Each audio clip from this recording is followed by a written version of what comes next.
Les apparences peuvent être trompeuses. Jamais cet adage n'a été aussi vrai. Les progrès fulgurants de l'intelligence artificielle permettent de voler l'identité, le visage, la voix, les mimiques de célébrités ou d'anonymes.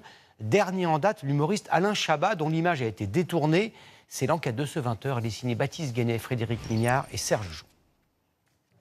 Pour Julia, étudiante et mannequin belge de 22 ans, tout commence par un mail anonyme. Avec en pièce jointe plusieurs photos d'elle, à l'origine de vrais clichés, mais sur lesquels elle apparaît désormais en tenue d'Ève. Et ça, c'est ce que j'ai reçu. L'inconnu à l'origine du message se présente comme un admirateur. Animé d'une fascination malsaine, il a récupéré ses photos sur Internet et les a modifiées à l'aide d'une intelligence artificielle. La jeune femme comprend qu'elle est victime d'un deepfake. D'abord la surprise, parce qu'il y a ce côté, on reçoit des photos qui sont très réalistes, il y a cette fraction de seconde où on se dit tiens, c'est moi, c'est pas moi, enfin voilà.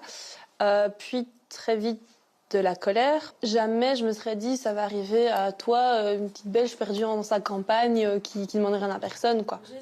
Heureusement ici, pas de tentative de chantage ni d'extorsion. Julia porte plainte, mais se demande encore aujourd'hui ce que sont devenues ces photos. Ont-elles été publiées en ligne ? Impossible de le savoir. Ces deepfakes à caractère pornographique pullulent sur Internet. Ils mettent surtout en scène des influenceuses, des actrices, mais aussi de parfaites anonymes, dont les photos sont partagées puis truquées, comme sur ce groupe Telegram, qui compte des milliers d'abonnés. Envoyez-moi un message privé si vous voulez que je déshabille des femmes gratuitement. Est-ce que quelqu'un peut déshabiller ma cousine ? En France, publier un deepfake en utilisant l'image d'une personne réelle, c'est risquer jusqu'à 2 ans de prison et 45 000 € d'amende. 3 ans et 75 000 € si l'image est à caractère sexuel. Si les deepfakes sont bien souvent à visée humoristique, les escrocs ont bien saisi les possibilités offertes par la technologie. J'ai décidé de distribuer une partie de mon argent à tous les Français. Depuis quelques mois, ils inondent les réseaux sociaux de fausses publicités. Ce spécialiste en a recensé 450, rien qu'en français, sur Facebook et Instagram. Le résultat n'est pas parfait, mais suffisamment convaincant. Déjà, on a une vidéo dont la qualité est dégradée, mais qui est vue sur un téléphone la plupart du temps, entre 2 vidéos d'amis, de proches ou même de trucs rigolos. Donc forcément, on voit ça. On fait moins attention. Pour plus d'authenticité, ces extraits d'interviews modifiées sont enrobés dans de faux journaux télévisés. Ils promettent des remèdes miracles. Il suffit d'un verre avant le coucher pour perdre 7 kilos en une semaine. Ou de gagner beaucoup d'argent en téléchargeant une application.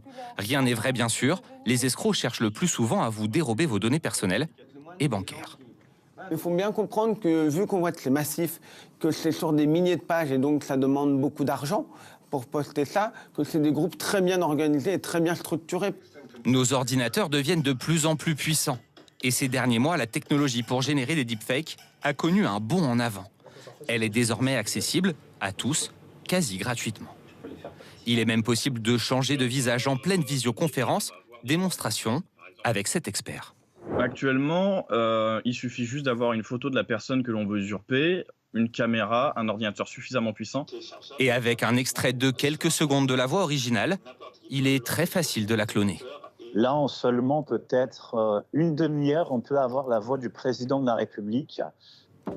Ces outils ont récemment permis de berner une entreprise française. Seule à son bureau un soir, une comptable reçoit un appel. À l'autre bout du fil, la voix de son patron, qui lui intime de changer l'ordre de virement de l'un de leurs fournisseurs.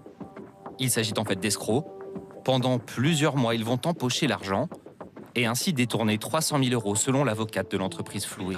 C'est aussi un contexte assez de manipulation, aussi psychologique derrière. Soit il y a urgence, soit c'est confidentiel. Et le deepfake permet vraiment de faire balancer la chose et la personne se dit « Ok, je le fais ». D'ici quelques années, voire quelques mois, l'illusion créée par les deepfakes sera parfaite ou presque. Comment dès lors les détecter? La réponse à cette question intéresse les enquêteurs. À 6 h du matin, vous allez avoir des gendarmes qui sonnent à votre porte et qui vont vous dire « On a vu votre visage sur une vidéo pédopornographique ».